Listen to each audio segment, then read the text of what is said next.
Welcome back, Mets fans, to Raise the Apple. Opening day is finally here after this offseason just felt like a whirlwind with how fast everything went. The video quality is awful for this one. I have new equipment coming, but it's not here yet. The show must go on, though, so we're going to have to make do with what we have. But recording this the day before opening day, going to be posted on opening day. How about the off season from the New York Mets after the improbable magical run that they went on and landing Juan Soto, bringing back Manaea, bringing back Winker, bringing back Pete, adding Clay Holmes, all these moves that they've made. It's set up very nicely for the Mets to have a good 2025. And all this episode is going to be is just a predictions episode, how everything's going to shake out, how I think everything's going to shake out this year, and kind of what is the plan going forward. Hopefully these are going to be weekly as the year goes on, with also some added stuff that I'm still working on for TikTok and all that other good stuff. So this year for the Mets, just, I know it sounds cheesy and corny, but just feels different.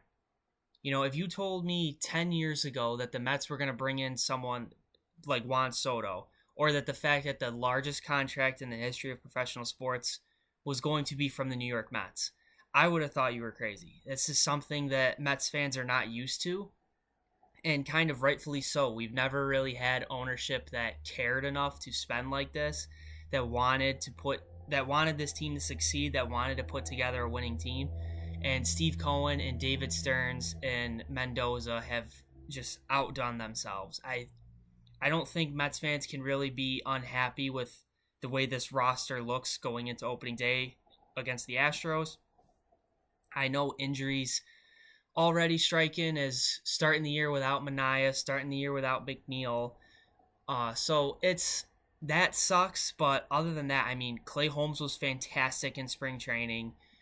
David Peterson looked great. Soto looked great. Lindor is Lindor. Pete is Pete. Like, everything is working, and there's just a lot of hype around this team. And I do think that it's not that far-fetched to say that this team can make a run at the World Series. Are they going to win the World Series? Of course I'm going to say yes. Realistically, I think the World Series champion this year is going to come out of the National League. Whether it's the Mets, the Dodgers, the Braves, the Phillies, I think it's going to be a National League team.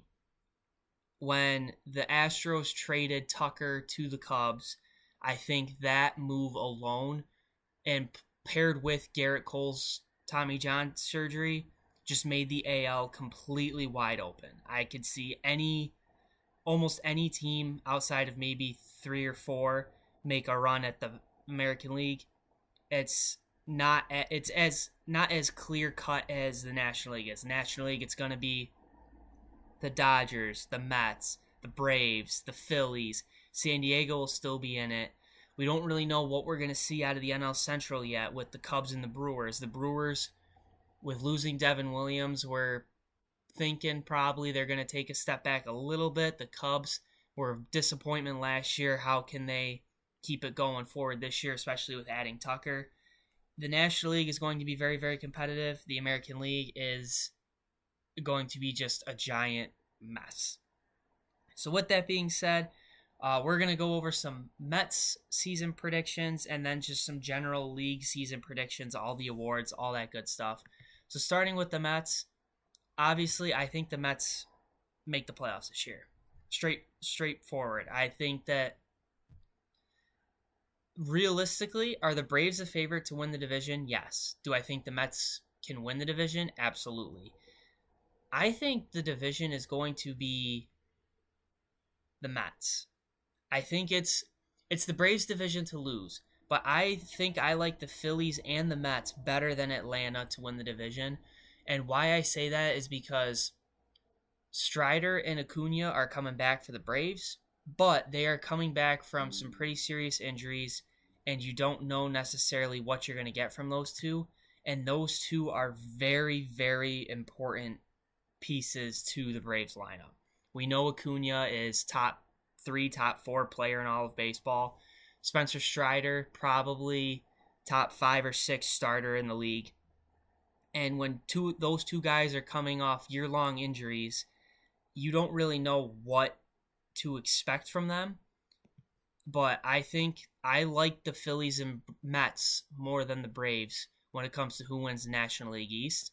I do think I'm going to show a lot of Mets bias in these predictions. I do think the Mets win the division. I think all 3 of those teams make the playoffs, but I think the Mets are the ones that do win the division. I think this is a 95-win team.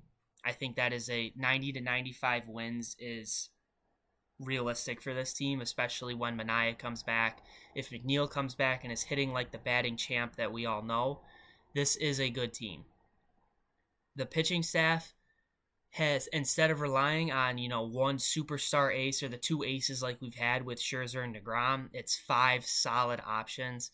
Right now, with the Manaea injury, the rotation in some order is going to be Clay Holmes, David Peterson, Kodai Senga, Tyler McGill, and Griffin Canning. That's the projections right now, is Griffin Canning's going to make it into the rotation to start at least, and we'll see how that goes. But one thing I think the Mets improved on that's going to help them down the stretch is their starting pitching depth. And I think that is what hurt them in the playoffs, is their starting pitching depth. I simply think Manaea and Sevy and Quintana just ran out of gas at the end. I think unfortunately, that's what happened with the Mets in 2024. As fun and as memorable as that team was, I think they just ran out of gas. Manaea coming back, Sevy coming back, pitching a lot more than they have in years past, in a lot higher stress situations, especially for Severino coming off an injury. I just think at the end they ran out of gas, and the Mets adding that starting pitching depth. I know Frankie Montas is going to be out to start the year. He was another one they brought in. But bringing in that starting pitching depth, I think, is going to be very helpful for them come the playoffs, so they don't have a repeat of what happened last year. And looking at my video and realizing how bad this one is. But hopefully that'll be fixed for next week. But what are you going to do? So I do think the Mets are the winners of the NL East this year. I think they're a 95-win team, and I think they're going to win some awards down the stretch, which we'll get into after. I think the Mets will have 3 to 4 guys getting MVP votes. Now, I'm not saying that they're going to be like 1, 2, 3, 4 or anything like that. I think Soto, Lindor, Pete, and I think Mark Vientos are going to maybe not win the MVP in the case of Pete and Vientos, but I think they're going to steal some, like 9th or 10th place votes, especially Vientos. I don't think it's spoken in Mets media, it is, but in the baseball world, I don't think it's acknowledged enough how important and how awesome Mark Vientos was last year for this team.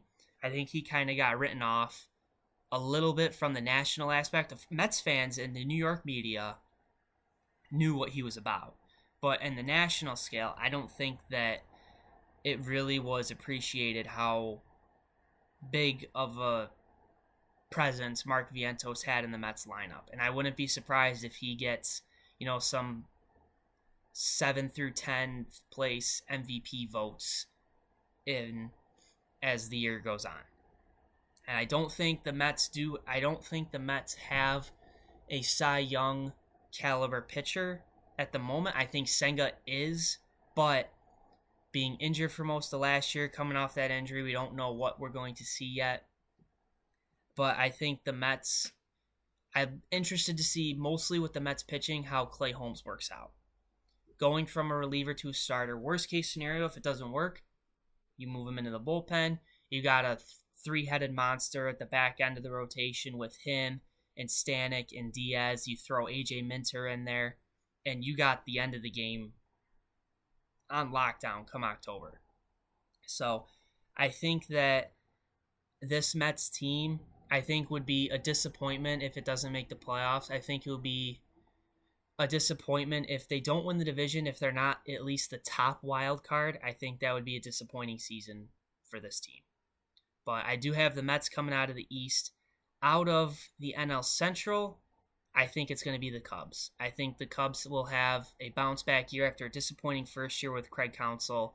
I think adding Tucker and all the other moves they've made, I think that they are in a much better spot. I don't think the Reds are ready to compete for the division yet. And same thing with the Pirates and the Cardinals. I don't know what is going on over there. I don't know what is going on with the Cardinals, but I just don't think, from an offensive standpoint, I don't think the Pirates are ready. And from a pitching standpoint, I don't think the Reds are ready yet.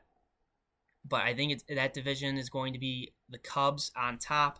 I think the Brewers are going to make it close, but losing Devin Williams, obviously you're going to have Christian Yelich back, but I do think the Brewers are going to take a step back. Not crazy. They were a pesky bunch in the playoffs. They are going to annoy a lot of teams on the bases, and I do expect them to be in the wild card mix, but I do think the Cubs are going to come out of the NL Central.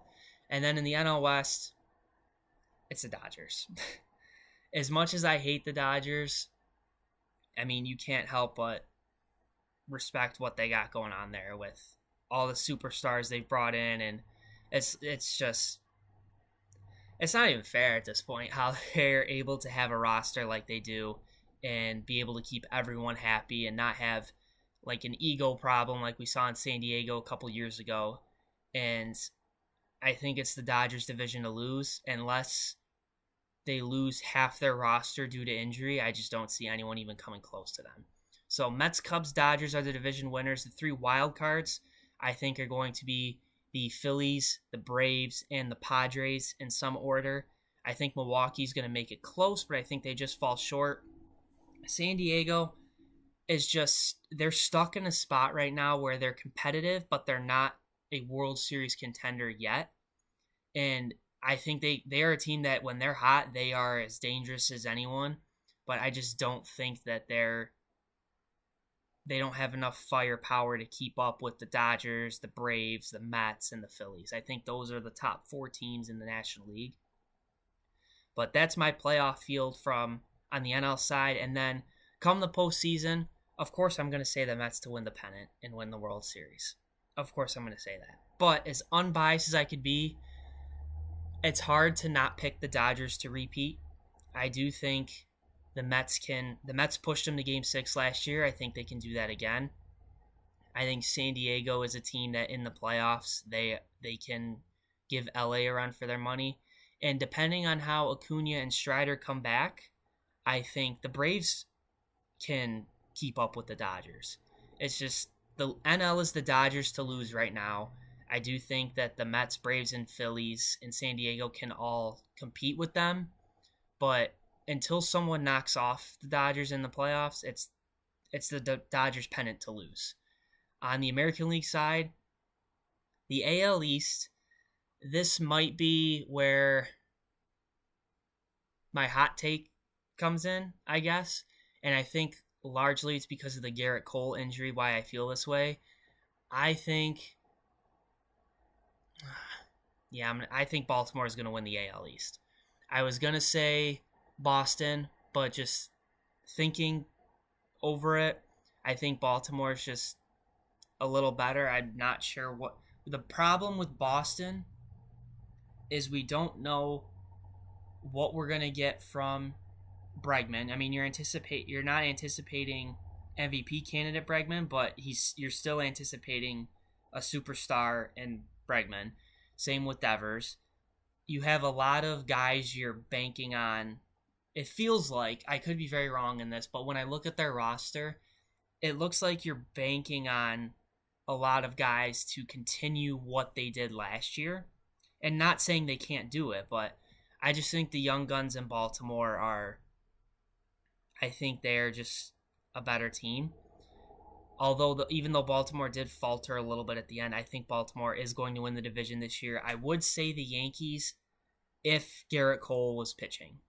If the Yankees didn't lose Garrett Cole, I think it's the Yankees division to lose again. But for this year, I'm taking Baltimore in the East. In the Central, I could realistically see almost any of those teams winning the division, but I'm going to go with Kansas City to win the AL Central. I like what they got going. I like Cole Reagans leading that rotation. I love Bobby Witt.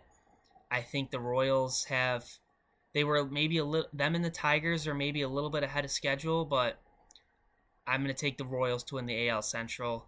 And then out west, the AL West is another, what are you going to get? I mean, Oakland is good. Not Oakland anymore. The A's are going to be a question mark. They have high hopes, but with all their young guys, but are they ready? The Angels, are you getting a healthy Mike Trout back? Same with Texas, are you getting a healthy Jacob deGrom back? And Seattle just didn't do anything really this offseason, which is very disappointing, outside of extending Cal Raleigh about a week ago or so. But in the West, I think I'm going to go with Texas. I just like their offense too much with Jung and Seager and Adolis Garcia. I just like that offense too much. And if Jake comes back healthy, I think that is going to make the rest of the West struggle a little bit. So the division winners in the AL, I'm going Baltimore, Kansas City, and the Texas Rangers. The wild card race, I think this is just like the AL or the NL, where you have two teams out of the East in wild card spots. I think the Yankees and I think Boston get two of the wild card spots. And then for the third wild card spot, I was debating between Detroit and I was debating between Houston because it's the Astros. How can you bet against the Astros? Or Seattle, but I'm going to go with Seattle. I just think that I know they lost George Kirby for a little bit, but I just think that starting rotation is just too talented that I think come trade deadline time, I think Seattle makes a move to add to that offense. So I think they're going to get the last spot, just edging out the Tigers. But I think Yankees and Boston are going to be ahead of them anyway. And that third wild card spot in the AL is just going to be a toss-up. And then come playoff time, winning the AL pennant is... I mean, the Astros trading Tucker just makes the AL completely wide open. So I think I'm gonna go with Baltimore. I think Baltimore can get the job done this year. I think that with their offense, I think they're going to realize at the deadline they need to replace Corbin Burns. They need a superstar ace, and I think they're going to go get one. I don't know who that would be at this point, but I like Baltimore coming out of the AL. I would not be surprised if Texas gets back there, though, especially if Jacob deGrom is healthy. I would not be surprised if Texas makes a run, and if you have a strong bounce back from Jack Leiter, or if Kumar Rocker comes in and he's a stud like we all think he's going to be, I wouldn't be surprised if Texas makes a run at it. But I think Baltimore is going to be the AL champs. And then obviously, I'm going to say the Mets won the World Series, but I do think the World Series is going to be whoever wins the NL pennant, generally speaking. But for individual awards, starting with the NL Comeback Player of the Year, I think it's going to be between Acuna and Sandy on the Marlins. I don't anticipate Sandy being on the Marlins come trade deadline day, but given how he's looked in spring training, I think it's Sandy Alcantara's award to lose. Rookie of the Year is tough in the National League because there's always a lot that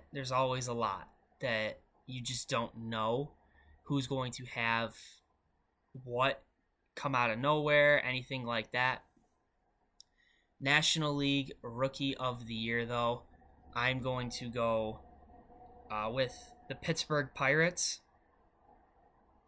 I think that Bubba Chandler is going to come up and just rake on the mound. I think that him paired with Skeens and Mitch Keller and Jared Jones, I just think that is a great rotation. Just offensively, they're not there yet, but I think Bubba Chandler is going to come up and the Pirates are going to just run. He's just going to run away with the Rookie of the Year, and it's going to be back-to-back Rookie of the Years for the Buccos. National League Cy Young. This one was a little tougher just because, Ohtani's not pitching yet, and you don't know what Senga's going to be, and Strider's coming back from injury, and I don't think Sandy's going to stay with the Marlins, so you don't know if he's going to go to an AL team or not. But it doesn't matter because for the NL Cy Young, I'm sticking with the Pirates, and I'm going with Paul Skeens. He was getting Cy Young and some MVP votes last year, and he wasn't even up for the full season. So with a full season under his belt, I think Paul Skeens is going to be the NL Cy Young. And then NL MVP, I'm going to show bias here. The Mets are going to get their first MVP in franchise history. It's going to be Juan Soto. And they're also going to get Manager of the Year in Carlos Mendoza. I think Mendoza had a very strong case to be National League Manager of the Year last year, but it is what it is. I think the award tends to favor younger tenured managers. So I like, if the Mets win, I think Soto should be MVP because he's going to be a big part of that with Lindor as well. And I think Mendoza is going to get a Manager of the Year nod. On the AL side, I am going to stick with Baltimore with Brandon Hyde as the AL Manager of the Year. I just think Baltimore is just going to continue to have strong showing, but I don't think they're going to fizzle at the end this year. I just like these young guys. I think they know where they're at, and I just think there's a lot of upside to Baltimore right now. The AL MVP, I don't want to be lazy and pick Aaron Judge, and I'm not going to. I think the AL MVP is going to be Bobby Witt Jr. I think he is a superstar that is already here. He's already arrived. And you could have made the argument that he should have been the MVP this past year over Judge, but Judge being Judge, it's hard to argue any of that. But I do think Bobby Witt Jr. gets the AL MVP this year. The AL Cy Young is also going to be the AL Comeback Player of the Year. This also might be my hottest take. I think it's going to be Jacob deGrom for both of those awards. I think that deGrom is going to come back healthy, and he's going to show, hey, I'm still here. I still got this. And, Tarek Skubal and Cole Reagans are going to be in the mix, but I do think Garrett Crochet on the Red Sox is certainly going to be in the mix.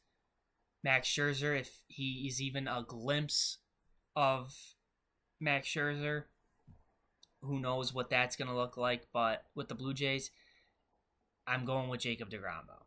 I will never bet against Jake just because when he's healthy, he's the best pitcher in baseball. The problem is he's never healthy. So if that can get fixed, if he can come back this year and stay on the field all year, I like his chances at bringing home Comeback Player of the Year as well as the AL Cy Young. But, that's who I got for award predictions and team predictions for this year.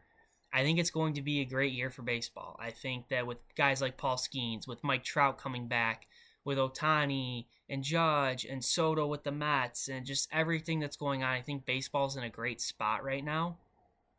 It's just a matter of what can the league do and what can the media do to help keep that pushing forward.